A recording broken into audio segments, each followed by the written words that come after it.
18 ఏళ్ల వయసు కుర్రాడిని ఉరితీసి చంపుతారా? అది కూడా ప్రభుత్వానికి వ్యతిరేకంగా నిరసన చేస్తే ఇంతటి ఘోరమైన శిక్ష పడుతుందా?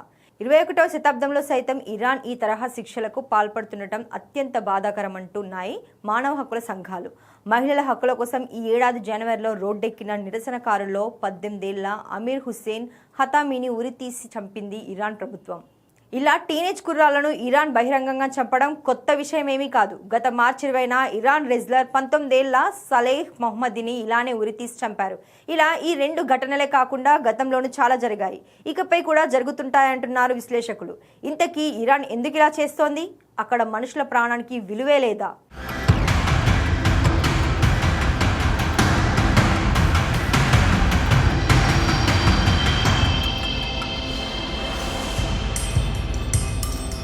పంతొమ్మిది 1979లో ఇస్లామిక్ రాజ్యం స్థాపన నుంచే ఇరాన్లో మానవ హక్కులు లేకుండా పోయాయనే వాదన ఉంది. కొన్ని సంవత్సరాల డేటా చూస్తే ఈ విషయం స్పష్టంగా తెలుస్తోంది. అరెస్ట్ అయిన వెంటనే కుటుంబాలకు సమాచారం ఇవ్వరు. కొద్ది రోజుల్లోనే సంబంధిత వ్యక్తి నిజం ఒప్పుకున్నాడంటూ వీడియోలు విడుదల చేస్తారు. సరైన లాయర్ అవకాశం ఇవ్వకుండా విచారణ పూర్తి చేస్తారు. హతామీ కేసులో కూడా ఇదే జరిగింది.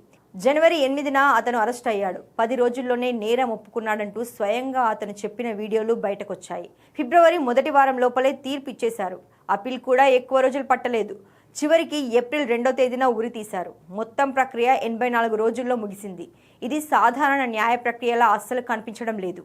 నిజానికి ఇరాన్లో పాలనా వ్యవస్థ ప్రజలపై గట్టి నియంత్రణ ఉంచే విధంగా పనిచేస్తోంది. ముఖ్యంగా మహిళలపై అమలు చేస్తున్న కఠిన నియమాలు కొన్ని సంవత్సరాలుగా తీవ్ర అసంతృప్తికి దారితీశాయి. ఎలాంటి దుస్తులు ధరించాలి నుంచి ఎవరు బయటికి రావాలి వరకు ఇలా అన్ని ప్రభుత్వ నియంత్రణలోనే ఉంటే యువతలో అసహనం పెరగడం సహజం. అదే నిరసనల రూపంలో బయటపడుతోంది. కానీ ఆ నిరసనలను ప్రభుత్వం భయంగా చూస్తోంది. ఎందుకంటే ఇవి పెద్ద మార్పుకు దారితీసే అవకాశం ఉందని భావిస్తోంది. అందుకే ప్రారంభ దశలోనే అణచివేయడానికి కఠిన శిక్షలు ఉపయోగిస్తోంది. ఇటీవల పరిస్థితి మరింత తీవ్రంగా మారింది. గత 2 వారాల్లోనే 8 మంది రాజకీయ ఖైదీలను ఉరితీశారు. మార్చి 19న ఒకేసారి 3, మార్చి 30న 2, మార్చి 31న మరో 2 ఇప్పుడు హతామే. ఇవన్నీ వేర్వేరు కేసులైన విధానం మాత్రం ఒక్కటే.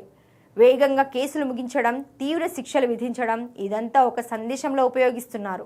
నిరసన చేస్తే ఇదే పరిస్థితి ఎదురవుతుందనే భయం కలిగించడమే లక్ష్యమని విశ్లేషకులు చెబుతున్నారు. ఇంకో భయంకరమైన విషయం ఏంటంటే ఇది ఇక్కడితో ఆగేలా కనిపించడం లేదు. హతామీతో పాటు అరెస్ట్ అయిన మరికొంతమంది కూడా ప్రస్తుతం అదే ప్రమాదంలో ఉన్నారని సమాచారం. ముందున్న రోజుల్లో మరిన్ని ఉరి శిక్షలు జరిగే అవకాశం ఉందని మానవ హక్కుల సంస్థలు హెచ్చరిస్తున్నాయి. అంటే ఇది పూర్తిగా కొనసాగుతున్న ప్రక్రియ. ఇలా ఒక యువకుడి జీవితం ముగిసింది, కానీ అదే దారిలో ఇంకా ఎన్ని ప్రాణాలు పోతాయన్న అనుమానం ఇప్పుడు ప్రపంచాన్ని కలవరపెడుతోంది.